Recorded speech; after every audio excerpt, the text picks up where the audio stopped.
anterior, ¿verdad? Entonces, pues, saludarles. Creo que es oportuno dar ya inicio, ¿verdad? Sin mayor preámbulo, damos la bienvenida a todas las personas que se nos unen esta mañana en esta conversación, entrevista con el profesor Antonio Piñero, a quien ya hemos tenido el gusto de tener, ¿verdad? En nuestro centro, conversando sobre distintos temas, ¿no? La reciente publicación del texto crítico sobre el Nuevo Testamento, ¿verdad? El libro grande que se publicó recientemente y ahora felizmente lo tenemos para conversar sobre este texto de Herodes. Profesor Piñero, pues no necesita presentación, pero como él sabe, las formalidades siempre nos requieren dar una introducción general, ¿verdad? Pues bueno, Antonio Piñero, filólogo, historiador, académico, escritor español, especialista en lengua y literatura del cristianismo primitivo. Muchas obras a su haber, ¿verdad? Relacionadas con este tema, con este amplio tema de la antigüedad, especialmente relacionada a la literatura bíblica, aunque su expertise rebasa esas fronteras. Hoy nos acompaña en el Centro de Estudios y Relaciones Judio-Cristianas para conversar sobre su obra reciente, escrita en conjunto con José Luis Corral y llamada Herodes el Grande, un relato novelado de la vida de este rey de la antigüedad.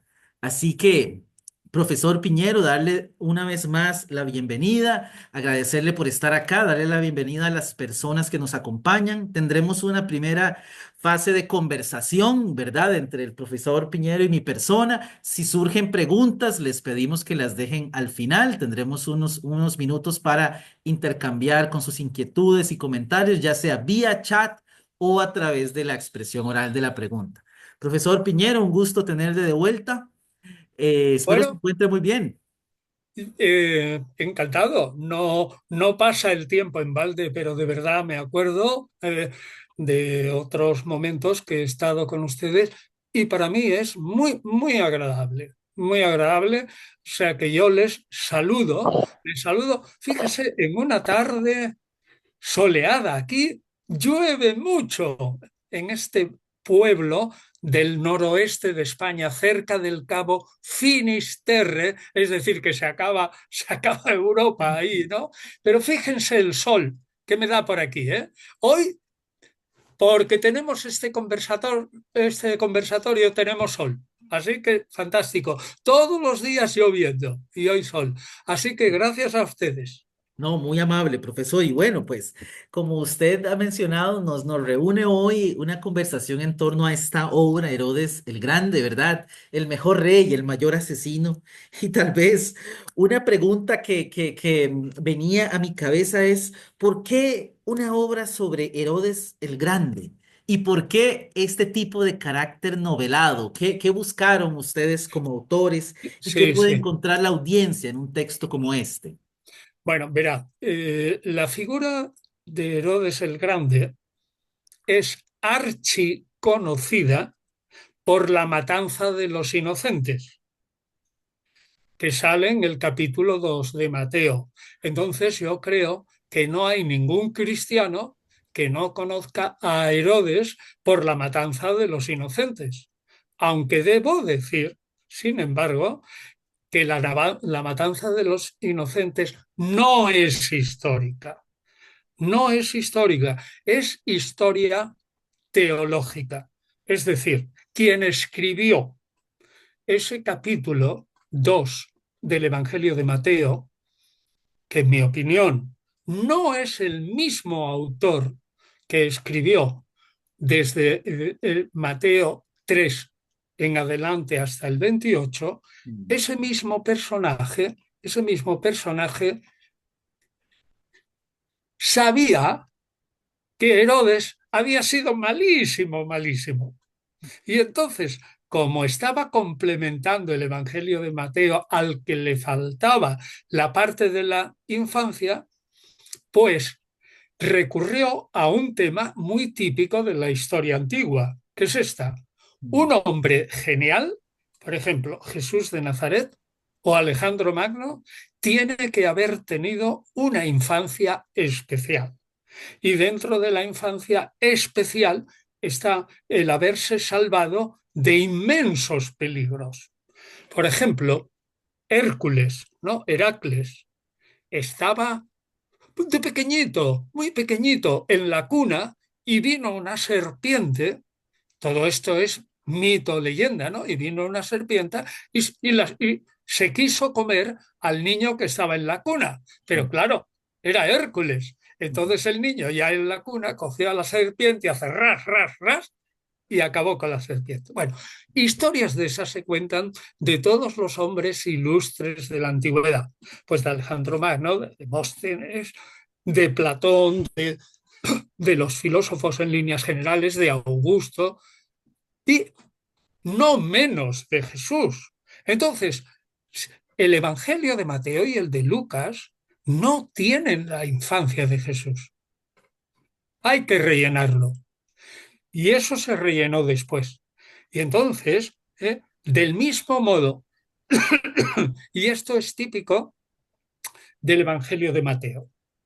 En el Evangelio de Mateo aparece, esto es consenso entre los estudiosos, Jesús como el nuevo Moisés, que trae una ley que no contradice la antigua, pero que la complementa y la hace más potente. Eso es claro.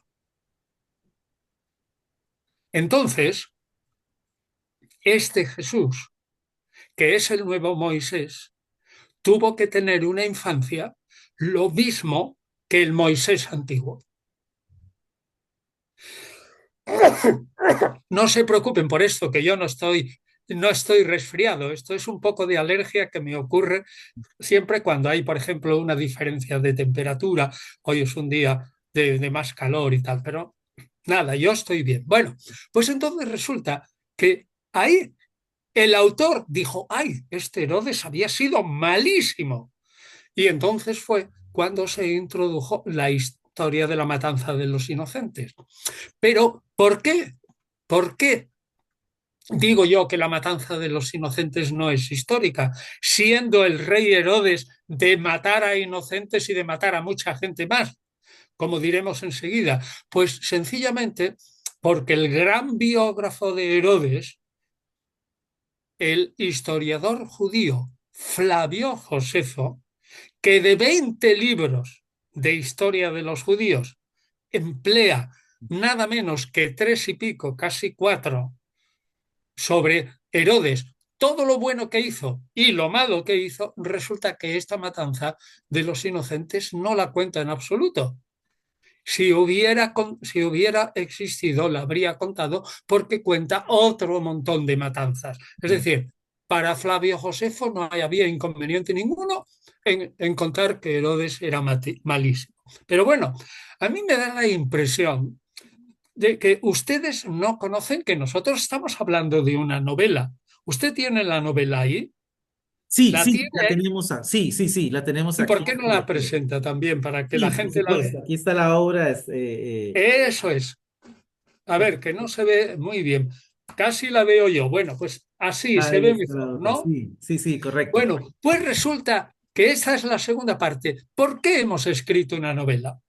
Pues porque cualquier persona, eso digo yo, debería que se dedique a la antigüedad, debería haberla escrito, porque tanto José Luis Corral como yo lo que hemos pensado es cómo no se le ha ocurrido a la gente escribir una novela sobre Herodes cuando la vida de este personaje da para 10 novelas.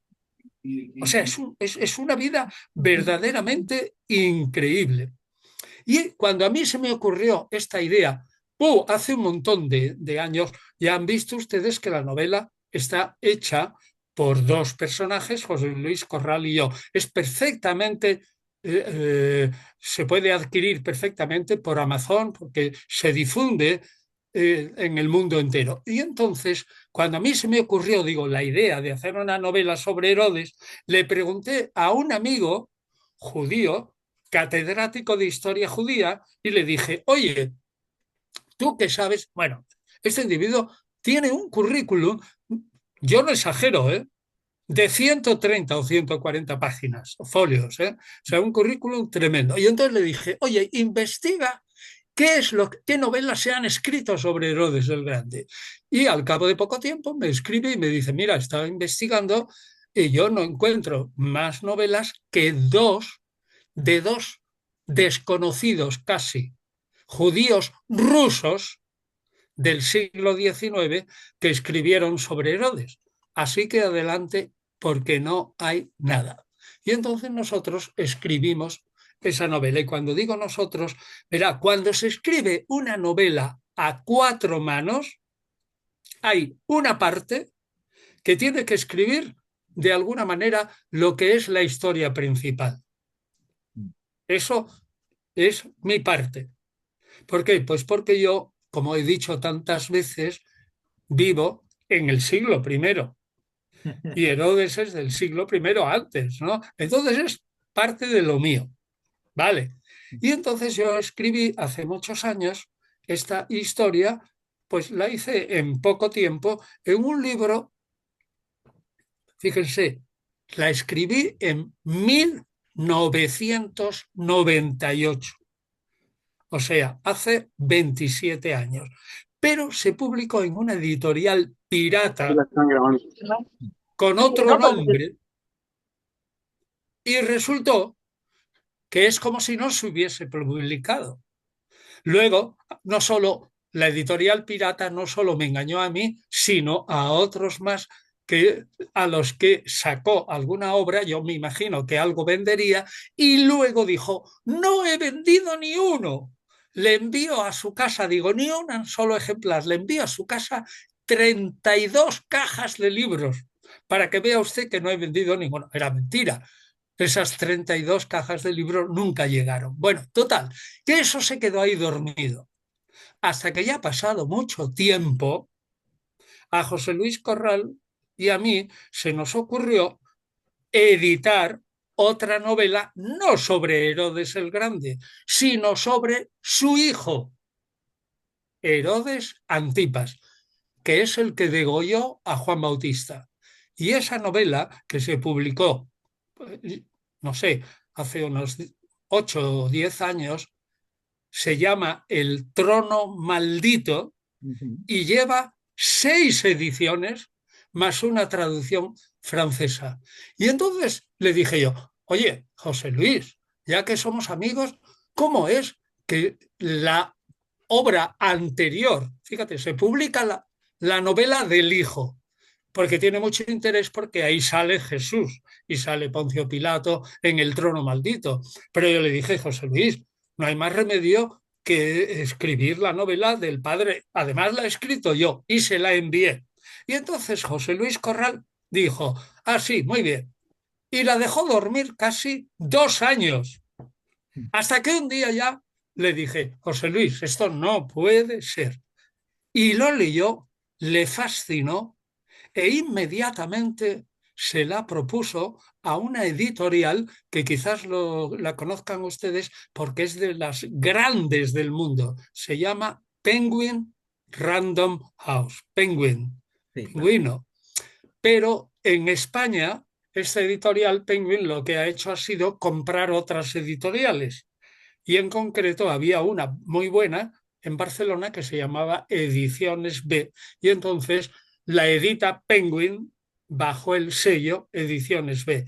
Y resulta que le gustó tanto, tanto a la editorial la idea y lo que le enviamos, que a la semana nos habían hecho el contrato. Mm. Y a la semana nos dieron un adelanto. Eso quiere decir que si Penguin Random House da un adelanto, es claro que la esperan sacar 100 veces o 200 veces el adelanto, que no lo puedo decir porque eso pertenece, digamos, no le gustaría nada a la editorial que dije que se revelaran los adelantos, si son pocos, si son muchos, los dineros, nada, no se puede decir. Y entonces resulta que si alguien da un adelanto, es bien claro que espera que esa novela tenga éxito. Y la publicó rapidísimamente. En menos de 7, 8 meses o 9 salió a la calle. Claro que José Luis Corral tuvo que arreglar lo que yo había escrito. Y dirá usted, bueno, ¿y qué es eso? Pues como ya había escrito una novela más bien psicológica y más bien centrada en el personaje, pues lo que hizo José Luis Corral es cortar aquello que le parecía menos interesante. O sea, tomó una tijera y hizo clac, clac, clac, y empezó a cortar. Y ha dejado una novela suficientemente grande, tiene más de 500 páginas, pero que tiene una acción trepidante, pero trepidante. Es decir, como puede tenerlo una novela del oeste. Yo he dicho en plan de broma, ojo, que lo voy a repetir ahora, no sea que no me lleven a los tribunales, ¿eh? Porque es una broma lo que digo, porque yo siempre he dicho, si alguien compra esta novela de Herodes el Grande y no le agarra, no le engancha, le devuelvo el dinero. Tal es, tal es ciertamente la confianza en que yo tengo en que esta novela engancha. Y mire, si usted ha escrito una novela y usted va por la calle y se encuentra un amigo y le dice, oye, tú compraste la novela y tal, a lo mejor le engaña, ¿no? Sí, la compré y no lo compró. Pero si le pregunta, ¿qué? ¿Te gustó? El amigo dirá, uy, me gustó mucho. Y a lo mejor es mentira, fue un rollo, pero se quita al pesado que le ha preguntado si un libro que le ha escrito le ha gustado o no. Va y se lo quita de en medio. Pero si usted escribe un libro, no se lo dice a nadie, y de repente viene un amigo y le dice, oiga, pues mire, compré el libro suyo y me ha enganchado porque yo me levanto muy pronto y tengo que entrar a las 8 de la mañana en el trabajo, pero estoy lejos y me levanto a las 6, tengo que dormir. Y entonces yo estaba leyendo la novela y decía, mañana me tengo que levantar a las 6, cierro el libro. Y decía, no, no, no, no lo cierro. A ver, el capítulo siguiente. Entonces, cuando eso te lo dicen varias personas sin preguntárselo, o muchas personas, uno empieza a creerse que la novela engancha. ¿Por qué? Porque el autor no ha preguntado nada.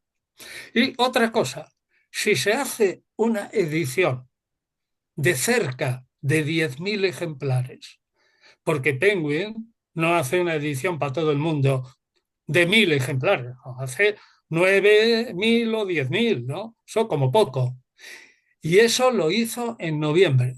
Si ya en febrero sacó una segunda edición, eso quiere decir que no que se hubiera vendido todo, pero que todo estaba distribuido, todos los libros, y ya no había libros en los almacenes. Quedaba algunos en las librerías y, claro, se pueden devolver, ¿no?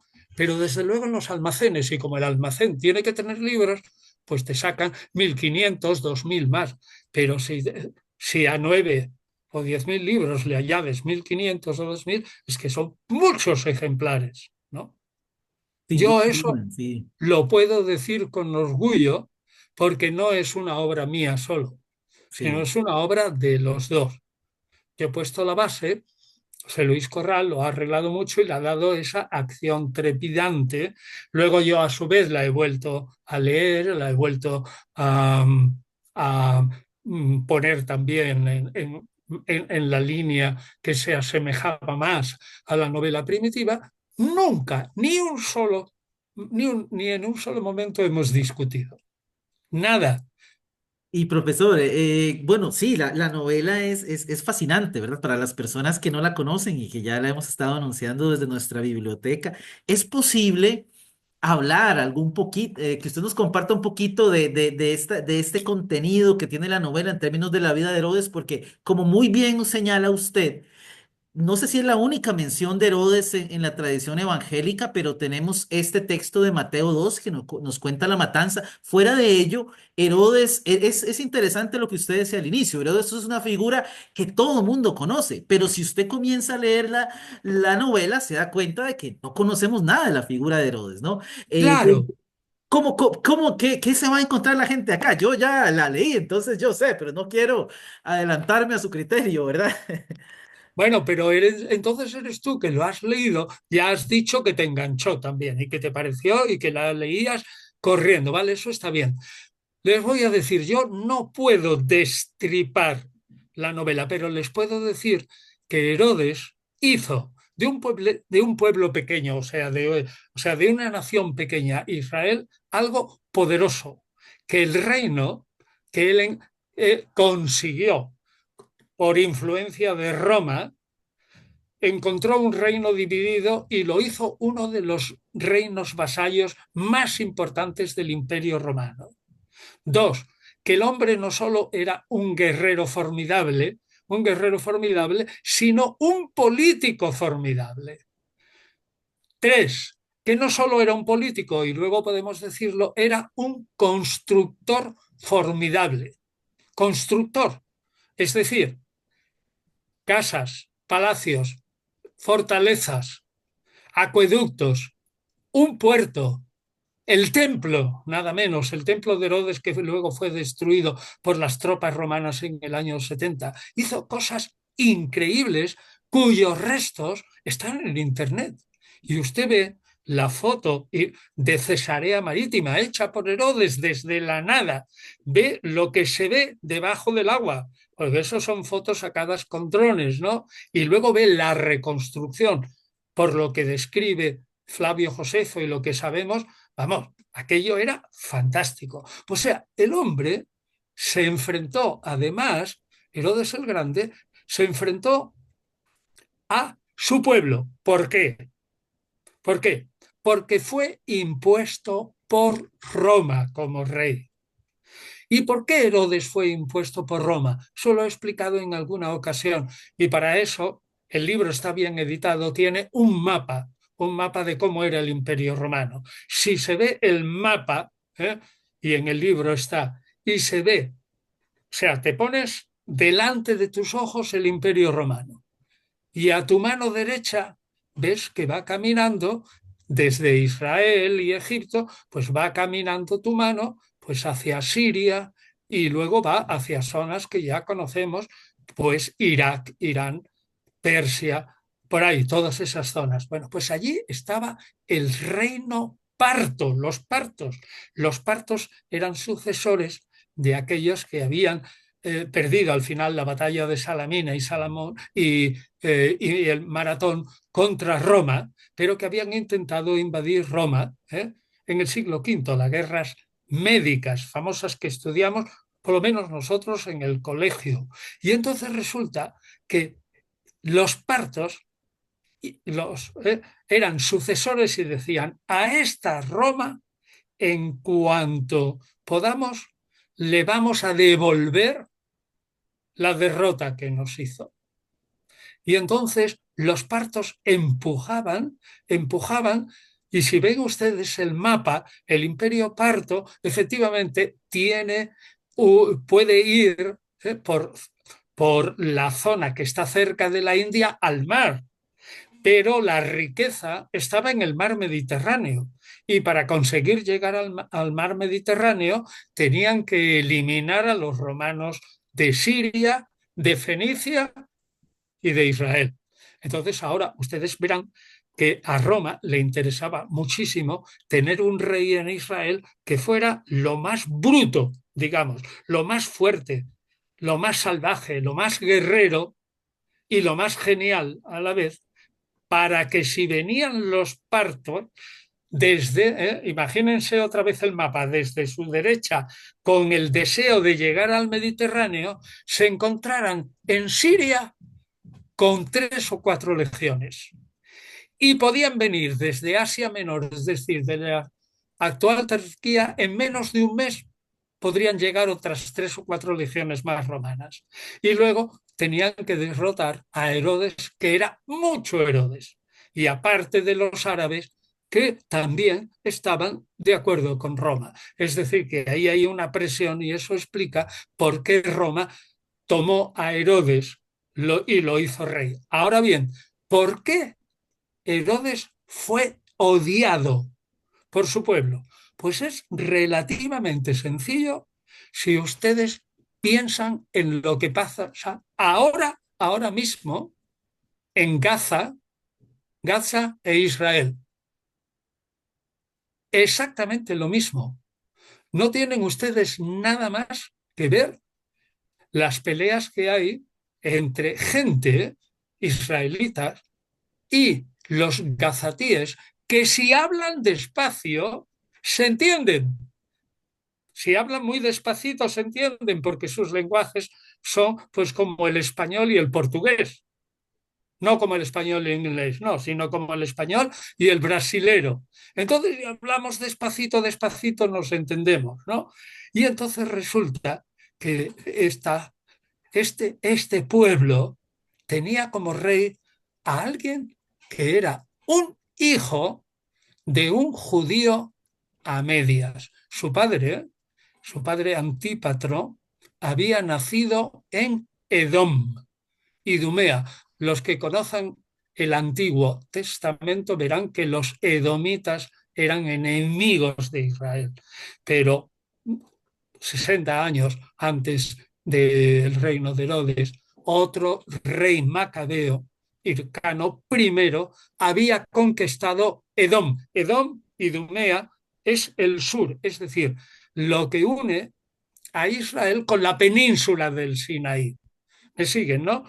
Israel hacia abajo, Idumea, y hacia abajo está el Sinaí, el desierto del Sinaí, y más abajo, pues ya está, y a la izquierda del mapa está Egipto. Pues entonces, ese señor era un idumeo, o sea, que era un judío a la mitad. Ah, pero ahí no acaba la historia. Resulta que la madre de Herodes era árabe pura. Ahora, imagínense los judíos que son gobernados por un individuo que es hijo de un medio judío y de una árabe pura, árabe nabatea. El que haya ido a Jordania son esos árabes que han hecho Petra. Bueno, eso fueron en la época de Antipas, más tarde Aretas IV, y en la época de Pablo, que fue el que hizo Petra. Pero si van ustedes a internet y ven Petra, que es algo fantástico, ¿no? Pero árabes. Si ustedes se ponen que ahora árabes e israelitas se están matando, pues en la antigüedad era lo mismo.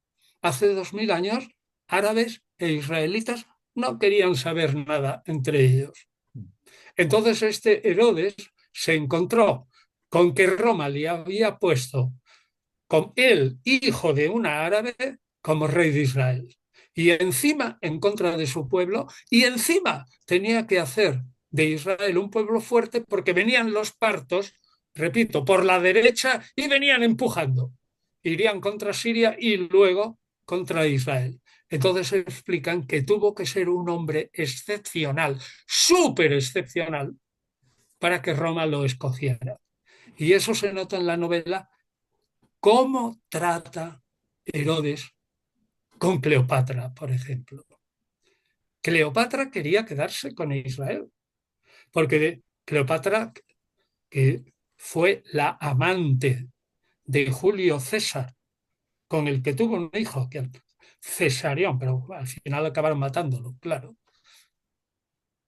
Después de la muerte de Julio César, pues mataron al descendiente de Julio César.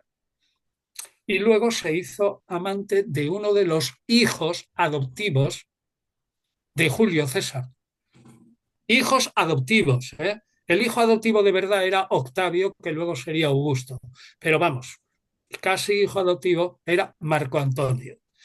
Y realmente los que mandaban en la época de Herodes eran Octavio Augusto en la parte occidental del Imperio de Roma, es decir, hasta Hispania, Finisterre, y en la parte oriental hasta Siria, es decir, ya cerca de los partos, mandaba a Marco Antonio. Entonces, este hombre,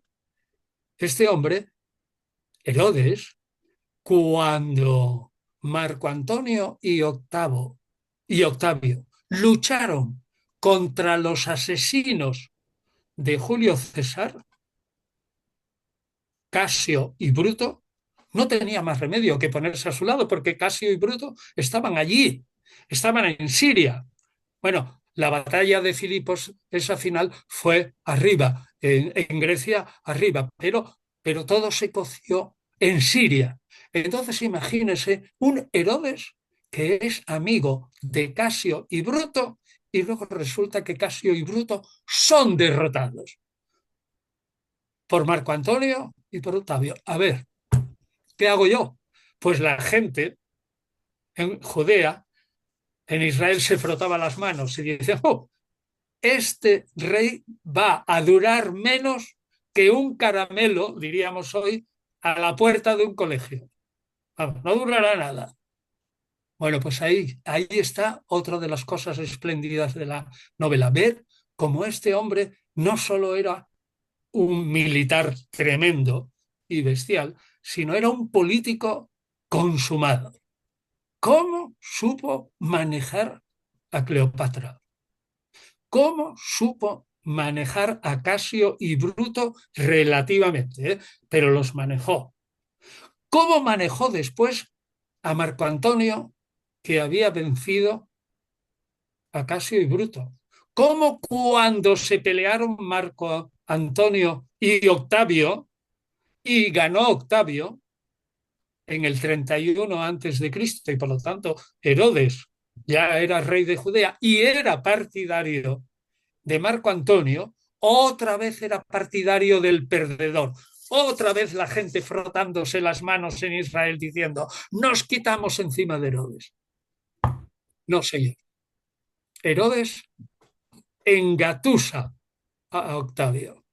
Bueno, es una vida tan fantástica, es una vida tan fantástica que uno se pregunta, ¿cómo habiendo un material tan tremendo no se le ha ocurrido antes a la gente escribir una novela? Que es lo que dije y se me ocurrió a mí y luego me secundó José Luis Corral, ¿no? Fíjense, yo les voy a decir una cosa, es deber mío hablar de Herodes y si tú me preguntas alguna cosa, David, yo intentaré responderlo o la gente, todavía tenemos tiempo, pero, pero yo diré, sin destripar,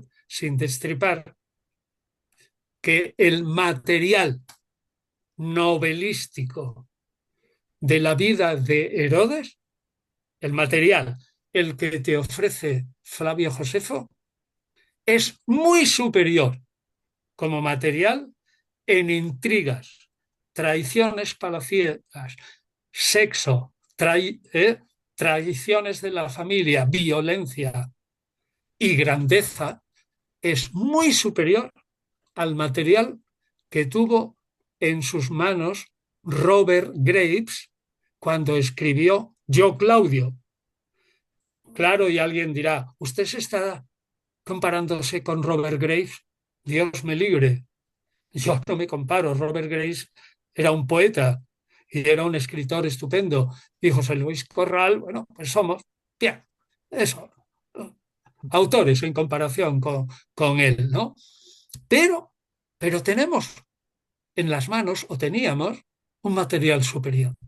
Es decir, puedo afirmar que si los ingleses hicieron una serie en la televisión maravillosa que se tituló Yo, Claudio, que los mayores de los que me oigan quizás la vieron en televisión, Yo, Claudio, el material que tiene Herodes el Grande es superior en intriga y en potencia de hacer No me una digas. serie. Pero claro, es necesario primero que la novela se traduzca al inglés. Y en eso andamos, pero primero tiene que venderse vía Amazon o como se quiere, entre el mundo de lengua española. Si se ve que se vende bien en lengua española, se intentará hacer una traducción inglesa. Bueno, la traducción ya está hecha, pero vamos, se intentará colocar esa traducción. Porque, a ver, David, yo estoy hablando con mucha pasión de una obra que, claro, es mía. Yo no soy juez y parte. Entonces, claro, el que habla con pasión de su hijo, a lo mejor tiene un hijo tonto y dice que su hijo es Einstein, ¿no? Y claro, no se le puede creer, ¿no? Bueno, a lo mejor me pasa a mí también. Yo tengo un hijo tonto y a lo mejor estoy diciendo que es Einstein, ¿no? Pero bueno, por eso yo lo digo, eso se lo dejo a ustedes. Y si no les gusta, les devuelvo el dinero. Pues No, entonces, la novela está muy buena y yo creo que ahora a usted, ahorita que menciona, ¿verdad? Todos estos elementos de inclusive de lo novelesco que uno haya en los registros, por ejemplo, de la obra como la de Josefo, tal vez una de las preguntas que surgen y es también de mucha utilidad para quien hace investigación en torno del material bíblico es, al escribir un tipo de obra como esta, ¿cuál es la relación o si se puede más o menos explicar la relación entre la ficción literaria y la reconstrucción histórica? ¿No? ¿Cómo matiza uno el decir, hablamos, reconstruimos a partir de la novela hechos, situaciones que podemos encontrar en documentos históricos, pero por otro lado está el espacio para la creatividad, ¿no? Porque mucho de eso también podríamos decir lo encontramos en la misma literatura bíblica. Usted acaba de decir, Mateo 2 es una creación del autor, pero el autor sabía que Herodes era malísimo. Ahí hay una, ¿verdad? Una correlación entre el rastro de la historia y la creatividad. Entonces, cuando leemos esta obra de Herodes, ¿qué encontramos? ¿Encontramos a Josefo vertido? ¿Cómo lo ve sí. usted, O profesor? sea, pues yo le puedo asegurar que todos los hechos fundamentales de la novela son históricamente plausibles a partir de las fuentes que tenemos, que no es solamente Flavio Josefo, por supuesto, que como sale eh, eh, Craso, ¿no? Bruto y Casio, como sale Octavio, Cleopatra, como sale Marco Antonio, claro, tenemos fuentes de historia romana. Entonces ustedes, el que tenga tiempo puede controlar y verá con Flavio Josefo y con la historia de Roma cómo los hechos son todos históricos. Ahora bien, pongo por ejemplo el caso de Cleopatra. Pues hombre, naturalmente, eh, pues Flavio Josefo no hace más que... me parece que se ha ido la imagen, ¿no? Se cerró la cámara, no sé si usted la puede abrir allí mismo, fue que algo sucedió seguro, porque la cámara... Caramba, se ha cerrado la cámara. Vamos a ver, voy a actuar, a ver si funciona la cámara del ordenador. Ah, no, algo, es que se ha apagado el vídeo. No sé por qué. A ver, o el vídeo. ¿Cómo? Vamos a ver. Sí, porque lo que yo encuentro acá es que está ahí está, listo. Muy bien. Ah, aquí está. Esto es. Bueno, entonces, esto nada, no sé. A lo mejor he tocado yo por ahí sin darme cuenta. Bueno, lo que decíamos, todos los hechos son históricos. Pero pongamos el caso de Cleopatra que le interesará mucho a las mujeres. Flavio Josefo lo describe como un esqueleto. Es decir, Cleopatra intentó seducir a Herodes, vencerlo con sus trucos y hacer, y esto es muy importante, hacer que Herodes cediera a sus encantos femeninos. ¿Por qué? Porque si llega a ceder, Herodes no hubiera durado ni 24 horas. Tengan en cuenta que un dormitorio de Cleopatra está en un palacio donde hay eunucos, siervos, guardias. Es decir, si alguien entra allí, lo sabe todo el mundo. Entonces, si lo sabe todo el mundo, inmediatamente cualquier desliz de Cleopatra, por ejemplo, con Herodes, le hubiera llegado a Marco Antonio en 10 minutos. Bueno, pues Marco Antonio hubiera matado a Herodes en los siguientes 10 minutos. Entonces, eso es lo que te dice la historia, como hasta aquí. Pero esos datos hay que rellenarlos con verosimilitud. Mm, O cómo Cleopatra participaba de alguna manera apoyando a Marco Antonio en sus campañas en contra de los partos o en contra de la zona cercana al Imperio Parto, es mm, decir, una Siria muy cercana al Imperio Parto, pero vamos, que ya se podía decir que aquello era peligrosísimo, ¿no? Bueno, pues entonces yo puedo responderte sinceramente que los datos son históricos, ¿eh? Todos, todos. mm, Aunque la cosa está en que la historia fidedigna, ya digo, de Roma también, ¿eh? mm, De Dion Casio y otros, mm, ¿no? Pues resulta que la historia te ofrece líneas generales. A veces te ofrece un esqueleto, pero tú lo rellenas de carne. Vamos a ver si ahora un esqueleto de una persona, los científicos son capaces de reconstruir por el esqueleto cómo era más o menos el personaje, ¿no? Eso científicamente, y hacer un dibujo robot del mismo modo, el historiador, uniendo lo que van diciendo los historiadores de Roma, de Israel, del Oriente, del Mediterráneo y todo eso, o de incluso del sur del Mar Negro o de Siria y de Fenicia, pues entonces yo creo que estás reconstruyendo con veracidad. Es decir, la carne que pones al esqueleto es ciertamente veraz, mm, mm. creo yo. Sí, no, no, y yo creo que es tal vez, profesor, la particularidad de un trabajo de reconstrucción de la figura de Herodes, porque creo también que surgen algunas preguntas que a las personas que se acercan a la Biblia de manera tal vez no profesional les angustian. Por ejemplo, me explico, pensando en Herodes, ¿qué tan difícil es reconstruir a una figura que aparece, por ejemplo, en la literatura evangélica? Porque yo me imagino que algunas personas ven la reconstrucción de Herodes y piensan que se puede hacer lo mismo con la figura de Jesús, con la figura de Juan Bautista, no sé, la figura o de Poncio Pilato. ¿Qué particularidad ofrece la figura de Herodes para reconstruirle históricamente?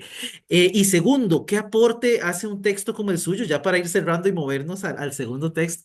¿Qué aporte cree usted que hace este texto del novelado de Herodes a la comprensión del Nuevo Testamento o de los Evangelios? ¿Podríamos hablar? Bueno, pues empiezo por el segundo. A la comprensión del Evangelio, lo que sí aporta bastante es la siguiente novela, aunque salió antes. Repito, El trono maldito. Ujú, Ahí sí que está, aparece la figura de Juan Bautista y aparece. ¿Por qué? Porque lo que narra el trono maldito es Herodes Antipas y Herodes Antipas degolló a Juan Bautista. Es decir, ahí sí se ofrece puntos de vista que afectan al Evangelio. Pero si Herodes, que murió el año 4 antes de Cristo, fíjense que yo he dicho en una especie de retruécano que como Jesús nació aproximadamente el 5 antes de la era cristiana, Jesús nació antes de Cristo. ¿Eh? Eso es una verdad. Jesús nace antes de la era cristiana. Entonces, realmente era muy, muy, muy pequeño, como dice lo de la matanza de los inocentes, para iluminar la historia puramente evangélica. Herodes no. La de su hijo Herodes Antipas, sí. El de esta novela lo que ilumina es el Israel con el que se encontraba Jesús un poquito más tarde, ¿no? Pero el Israel palaciego, es decir, toda esa turbulencia que tiene una familia grande que se odia a muerte entre sí, que quieren conocer. llevarse algún trozo del pastel cuando se muera Herodes el Grande y que se hacen las perrerías más grandes entre ellos. Hombre, eso no ayuda a la comprensión del Evangelio para nada. Lo que ayuda es a comprender la naturaleza humana. Y yo creo que también, también aporta mucho ahora que usted lo menciona, porque este antecedente del movimiento de Jesús queda muy bien retratado, ¿verdad? En términos de No, periodo eso histórico sí, tenemos la presencia del Imperio Romano, las facciones políticas internas dentro del mismo Israel, los grupos rebeldes, ¿verdad? Valga la pena mencionar que la novela inicia con esta acción de Herodes de, contra, de someter, contra ¿verdad? grupos nacionalistas religiosos. Galileo. No, si usted ya lo mira desde ese punto de vista, evidentemente sí que ayuda a la atmósfera del Evangelio, ¿no? Pero es una atmósfera que hasta cierto punto, para muchos lectores rápidos del Evangelio, que se fijan más en los rasgos más pacifistas de Jesús, pues piensan que que es algo que no les interesa, ¿no? Pero vamos, sí, tiene usted razón, ¿eh? Ciertamente, ciertamente, esa atmósfera nacionalista y de religión y política íntimamente unida, que luego eso afecta a Jesús, eso se ve claramente ya en Herodes el Grande, sin duda alguna, ¿no? Sin duda alguna. Pero lo que se ve es el judaísmo dentro de un palacio, ¿no? Mm, Pero un judaísmo mezclado con ideas griegas, que eso es importante para un judaísmo helenizado. Eso sí se ve también en la novela y efectivamente en el Evangelio menos, ¿no? Porque el mundo evangélico de Jesús se concentra más en el pueblo llano y en su disputa con sus colegas, fariseos o adversarios contra los escribas y por lo tanto es un mundo más cerradamente judío. Pero bueno, la atmósfera de las peleas entre ellos, por ejemplo, las peleas entre los fariseos y Herodes sí aparecen en la novela, ujú, claramente, ¿eh? ujú, Cómo los fariseos se oponen a Herodes, incluso aunque algunos fariseos eran colaboracionistas, ujú, sin duda alguna, porque decían, bueno, ¿y qué hago yo? Si soy un ratoncito pequeño y Herodes es un gato poderosísimo, lo mejor es moverme poco e intentar defender mi religión sin molestar a las alturas. Y eso es lo que hacían, ¿eh? Los fariseos, sobre todo, intentaban mantener toda la vida de Israel y mantenerse alejado de los espías de Herodes, que tenía muchos, que se llamaban curiosos, los curiosi, mantenerse alejado de tal manera que no les cortaran el cuello. Pero sí que se nota ahí la vida espiritual de Israel seguía funcionando y eso se ve indirectamente en la novela. Las costumbres, la moralidad, el templo, la devoción al templo, la devoción de los judíos por lo suyo, la construcción del templo. Pues eso es extraordinariamente enriquecedor para el ambiente mm. del Nuevo Testamento. A mí me parece que sí, tiene muchísima riqueza y por supuesto que yo la recomiendo no solo como lector sí, en general, sino como me parece a mí un material sumamente importante, ¿no? Para entender estas dinámicas socioreligiosas que van a ser parte de toda esta sección del siglo primero ya de la era común y anterior. Profesor, estamos ya a 52 minutos de la conversación. Si usted desea, podemos consultar a las personas si tienen alguna inquietud, pregunta particular sobre el texto de Herodes. Y al cierre hablamos de la Gnosis para que nos cuente un poco de su nuevo texto. No sé si le parece. Me parece muy bien. A ver si hay alguna pregunta. Bueno, invitamos a las personas si pueden levantar la mano o colocar en el chat su inquietud. Ya teníamos una primera. Bueno, ahí está la mano ya de la profesora Alejandra Fallas, que le gustaría intervenir. Alejandra, por favor. Que abra Sí, su aquí audio. estoy. Aquí estoy, profesor. ¿Me escucha? Hola. Vamos a ver, yo le veo. Hable usted alto porque esta computadora Ujú. tiene muy poco volumen, ¿eh? Y yo soy sordo, pues fíjese. Gracias. ¿Me escucha con este Sí, tono? Sí, ok. Bueno, primero muchas gracias por este regalo que nos hace hoy. Yo disculparme porque yo no he leído la novela porque hasta hoy un estudiante me avisó de este encuentro, entonces corriendo me conecté. Eh, yo quisiera, ahora que usted habla sobre esta novela, ¿verdad? Yo soy apasionada de la figura de Herodes. Desde la perspectiva histórica, ¿verdad? Pero curiosamente, profesor, cada vez que yo leo cualquier artículo o información, es inevitable generar una novela en mi cabeza porque el personaje lo exige, ¿verdad? Es tan increíble esta figura. Entonces, yo pienso también cómo usted ahora dijo la psicología del personaje.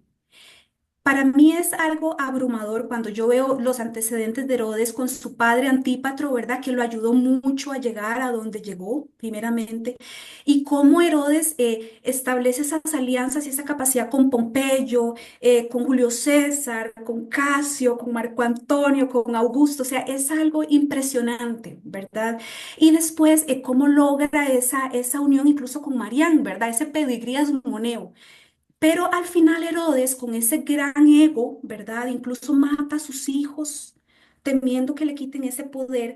Yo he tenido siempre una gran duda. Ese gran desarrollo arquitectónico, ese desarrollo comercial, incluso dejando la autonomía a Tiro, ¿verdad? Que Tiro representaba una gran problemática en el constructo imaginario para toda la zona de Galilea. Pero mi pregunta, profesor, es, ¿cómo dentro de todos esos aspectos históricos, eh, por ejemplo, Herodes construye Cesarea Marítima, ¿verdad? Y después su hijo Antipas, Tiberíades? Mi pregunta es, ¿cómo Antipas, ¿verdad? Con ese gran antecedente, decide construir en una zona tan lejos del comercio, tan lejos de las grandes metrópolis y de los puertos? O sea, porque es algo que yo siempre me he preguntado. ¿Qué sí, sucedió ahí? pues porque le entiendo bien la pregunta. Y es que Herodes Antipas tenía su poder absolutamente limitado por Roma. Es decir, no podía, él solo podía mandar exactamente en Galilea y una parte de Perea. Por lo tanto, no podía hacer otra cosa. Y lo más importante que había era el lago Tiberíades. Si había alguna industria, era la del salazón y el pescado. Entonces y Séforis, que la tenía al lado. Entonces hizo eh, la ciudad donde más riqueza había, aunque la hizo sobre un cementerio, ¿eh? O sea que ahí hubo problemas de pureza en cuanto al territorio y todo eso. Pero es que no podía hacer nada. Fíjese, cuando Jesús se siente acosado por Antipas, piense en el Evangelio lo que yo le digo. Piense que Jesús normalmente solo predica por el norte del mar de Galilea, que en Lucas 13 los fariseos le dicen, oye, que Herodes Antipas te busca para matarte. Lucas 13:30 por ahí, ¿no? Y Jesús responde poco despectivamente. Fíjense como en el momento en que sospecho yo, ¿no? Jesús pasa a Fenicia, Jesús pasa a Gerasa, Jesús pasa a Cesarea de Filipo, está fuera del poder de Antipas. Acaba de pasar, no había una frontera como ahora, pero ahora ya Antipas no podía hacer nada. O sea que Jesús tiene que huir porque al fin y al cabo Jesús sigue el mensaje de Juan Bautista y lo amplifica. Si resulta que Antipas había liquidado al maestro, deseaba liquidar también, según su punto de vista, al discípulo, porque el discípulo era mejor que el maestro y atraía más gente. Entonces Antipas hizo lo que pudo. Y repito, se concentró en Tiberíades exclusivamente porque era el negocio más próspero que había en Galilea, aparte del campo. El Claro. campo, por supuesto. Pero el Y, campo y la pesca, el campo sí, podía haber ido al centro del campo, pero no le interesaba. sí, y una última pregunta, porque sé que muchos deben estar ansiosos por preguntar. En cuanto a la numismática, por ejemplo, Herodes desarrolla tanto, tanto, pero en cuanto a la numismática, no sé si es por el sesgo, ¿verdad?, arqueológico de los hallazgos, que no tenemos mucha evidencia, pero él no se interesó en una campaña propagandística a través de la numismática, como sí lo hacen sus herederos, por ejemplo, Agripa, ¿verdad? Y los nietos Sí, de o como él. lo hace Antígono y todo, sí, Ajá, se conservan curiosamente pocas monedas de Herodes, pues muy pocas, prácticamente no acuñó moneda propia, prácticamente, pero ¿por qué? Porque aceptaba que Israel en ese momento funcionara con el dinero romano, era muchísimo mejor para el comercio y para todo. Tenga en cuenta que Herodes ganaba dinero con minas y con eh, cesiones económicas le concedía Augusto y además tenía que exportar. Tenía que exportar a Egipto y a Siria pues la parte sobrante de pescado y de campo de Galilea. Y entonces el único oasis fuera de Jericó, pues bálsamo, aloe, a leña, todo eso, perfumes, dátiles, pues era muchísimo mejor para Herodes tener una moneda romana. perfecto. Muchas gracias, profesor, muy amable. Muchas gracias, Alejandra, por la participación y tenemos otra mano levantada de Melvin Cabero. Lo escuchamos, don Melvin. Muchas gracias, profesor. Muy interesante la charla y reconozco que tampoco me he leído libros hasta ahora. Es más, hasta ahora tengo conocimiento, pero ya estoy interesado en adquirirlo, ¿verdad? Sí, más que todo, dos consultitas. El primero, yo, que si no fuera por Mateo, al escribir el episodio de los santos inocentes, posiblemente los cristianos y católicos no tendríamos tanta animadversación, ¿verdad? Hacia Herodes, que es el único evangelista que lo menciona y que nos provoca tanta reacción negativa hacia Herodes. El punto es que si Mateo no hubiera escrito ese pasaje, posiblemente Herodes se hubiera reconocido más como eh, por sus facultades como arquitecto y una que otra cosa que hubiera hecho como contra los cristianos. Y la segunda consulta, profesor, es en relación a que si hay algún antecedente antes de cómo escogieron, bueno, ya te explicó cómo escogieron los romanos a Herodes, pero si ya él tenía, antes de que llegara alguna carrera, porque carrera política, para poder llegar a ese puesto, si ya él había hecho algo antes de asumir como rey en Judea, para Sí, que lo que hizo fue, como decían en la antigüedad, pacificar Galilea. Pacificar quiere decir eliminar a todos los enemigos y es la paz de los cementerios. Ya había hecho bastante porque Herodes tenía 20 años y pico, pero poco. Y segundo, dice usted muy bien, y yo estoy de acuerdo, que si no es por Mateo y la matanza de los inocentes, el 99% de los lectores de lengua hispana ni se habrían interesado por Herodes, o casi el 100%, ni les hubiera importado un comino, porque la historia antigua es tan rica en personajes interesantes que Herodes solo habría salido por lo del templo de Jerusalén, que fue una gran maravilla, pero como los romanos lo destruyeron, solamente lo que queda es el muro de las lamentaciones, que no pertenece propiamente al templo, es el sustento de la explanada. El muro de las lamentaciones no es más que el fundamento no del templo, sino de la gran explanada donde se construyó el templo y donde ahora está la gran mezquita. O sea que tiene usted razón. Ciertamente es verdad las dos cosas. Muchas gracias a don Melvin por la pregunta y al profesor Antonio. Profesor, no sé si nos movemos hacia la otra, Sí, porque yo hoy, ya hoy estamos a es tiempo. martes y yo tengo luego una reunión de amigos. O Claro, sea, no sé. que no es una reunión científica, pero me debo también los martes a una reunión de amigos. O sea que si le parece, hablamos de eso que yo tenía interés. Por favor, sí, ¿verdad? Agradeciendo. Esta obra de la que acabamos de hablar es Herodes el Grande, ya la pueden encontrar en la biblioteca y les podemos ayudar a buscarlo también en otros espacios. Sin embargo, el profesor Antonio también nos informaba de una obra que va a salir, Gnosis, conocimiento del oculto, la gnosis judía y cristiana explicada por sus textos. Profesor, no sé si en un par de minutitos, ¿qué encontraremos en la obra?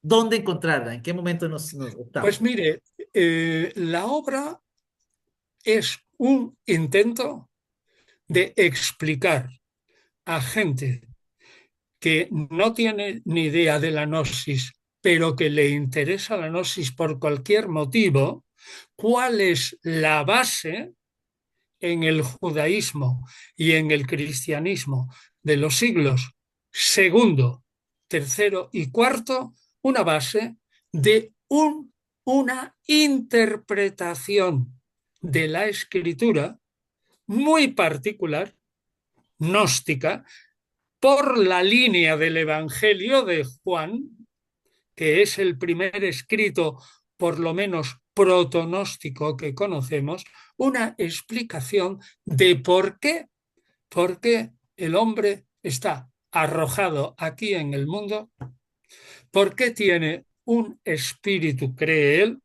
al menos algunos. O sea, cree él el ser humano que tiene cuerpo, que tiene alma que le permite moverse, pero que tiene también una mente espiritual. Por lo menos algunos, ¿no? Lo piensan, pero sienten que esa mente espíritu está arrojada en la cárcel de este mundo material e intentan liberarse interpretando las escrituras.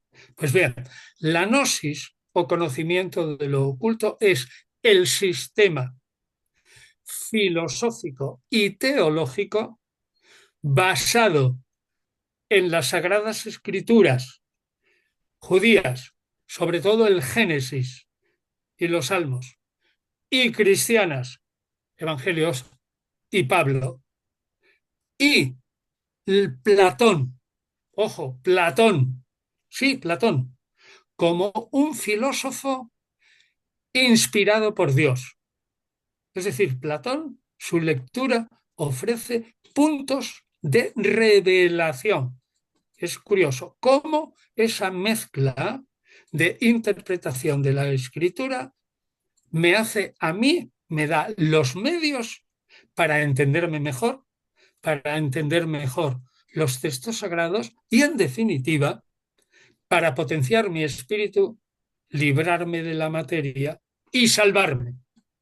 Entonces, esa gnosis, conocimiento de lo oculto, que todos los textos están en español, yo lo pongo al principio, han sido traducidos por José Montserrat y editados por mí mismo y un equipo de 7 u 8 personas en, en los textos coptonósticos de Nag Hammadi, editorial Trota, ¿no? Y textos gnósticos de José Montserrat en la editorial Gredos número 59 y 60, tenemos ahí prácticamente todo lo que sabemos de la gnosis, pero son textos tan súper difíciles que se necesita a alguien que los vea en conjunto y que vaya explicando el sistema poco a poco. Y ese es el libro, una explicación del sistema filosófico y teológico. Ahora bien, el libro sale en abril, 7 de abril aproximadamente. Gnosis, conocimiento de lo oculto,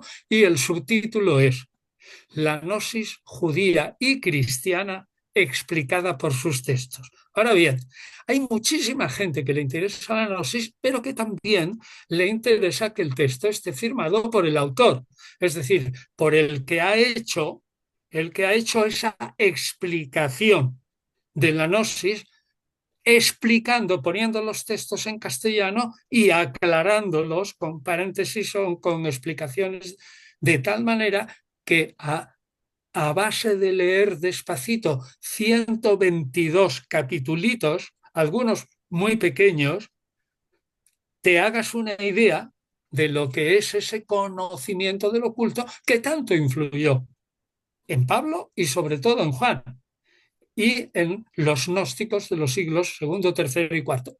Pero la única manera, como digo, de que yo firme, eso que me piden, es que yo quiero el libro firmado.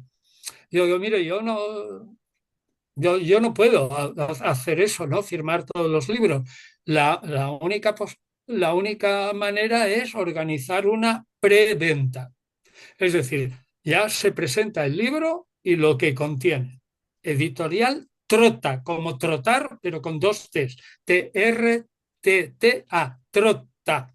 Entonces, que es la misma que editó el libro gordo, ¿no? El libro la misma que editó este libro. Bueno, pues entonces resulta que si hacemos esa preventa, la gente entra en la página web y compra el libro, que es muy barato, pero muy, muy barato, súper barato, 28 euros en comparación con lo que vale ese libro. En Alemania le aseguro que vale 130 euros.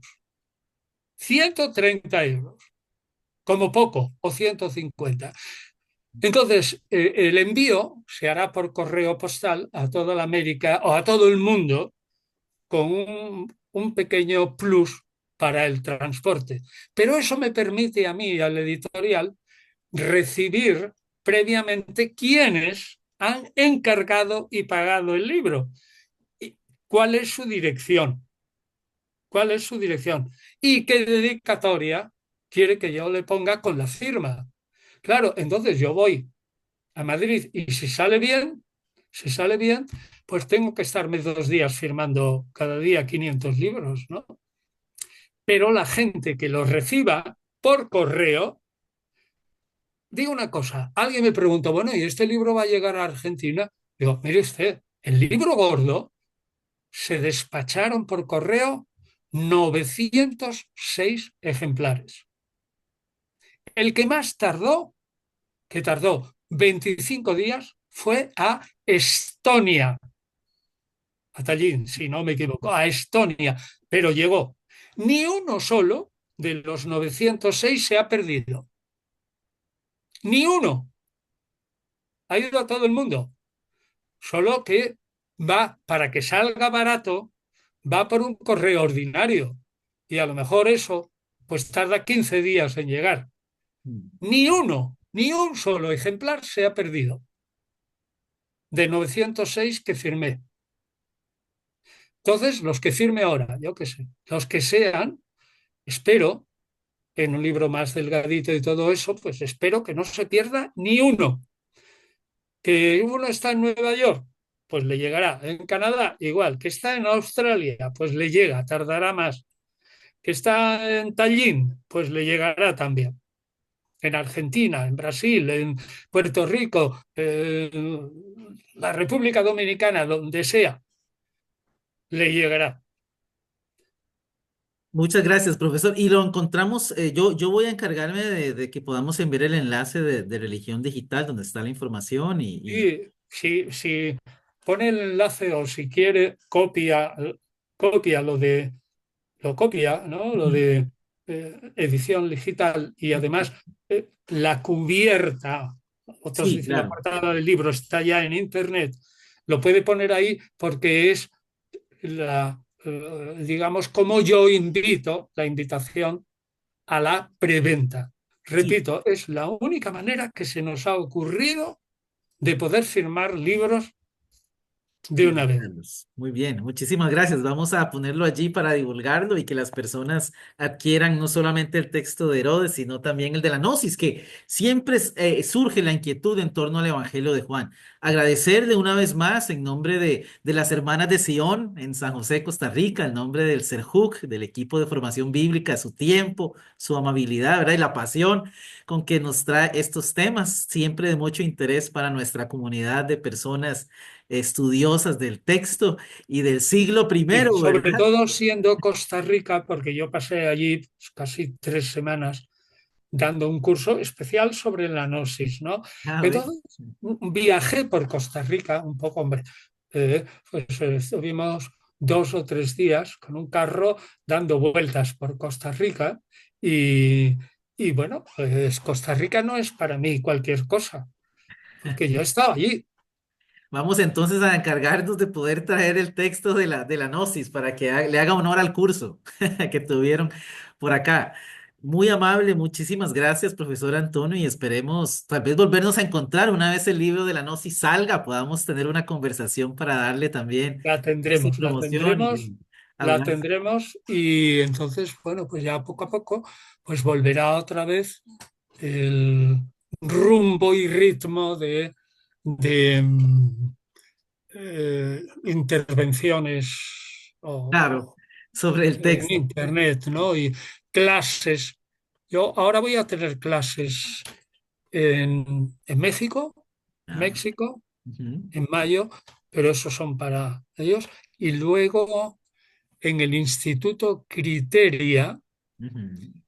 que ahora, antes estaba en Estados Unidos, pero ahora está en Venezuela. El Instituto Criteria organizó un curso sobre el Jesús histórico de un año entero. Wow, La próxima clase es la número 50. wow, sí, Llevamos un año entero. Vamos, es una heroicidad. sí.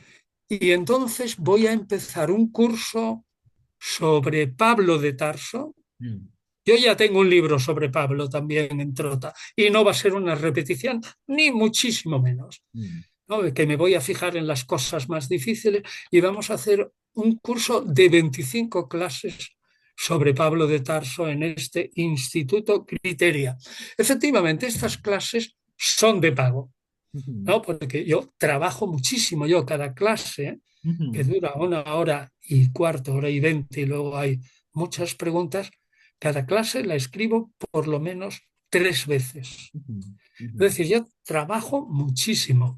ujú. ¿Y cuánto vale eso?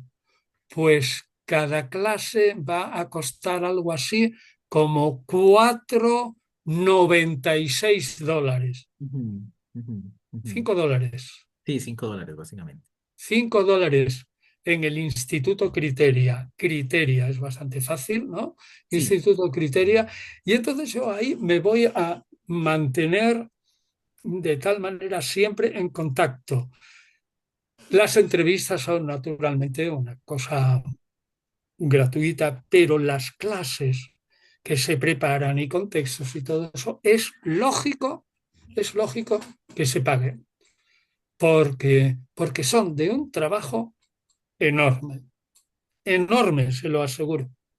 Sí, no, vamos a compartir entonces estas informaciones porque sabemos que hay personas que tienen mucho interés en este tipo de formación y también en seguir a su persona y su trabajo. Entonces, agradecemos de nuevo, profesores, todas estas informaciones que Ya nos sé que esto comparten. es propaganda, pero la propaganda, bueno, se puede hacer engañosamente o se puede hacer simplemente de modo informativo. Yo informo de lo que hay. Como hace el historiador, informa y dice, bueno, pues a mí me parece que ocurrió esto y esto y esto, y allá usted, ¿no?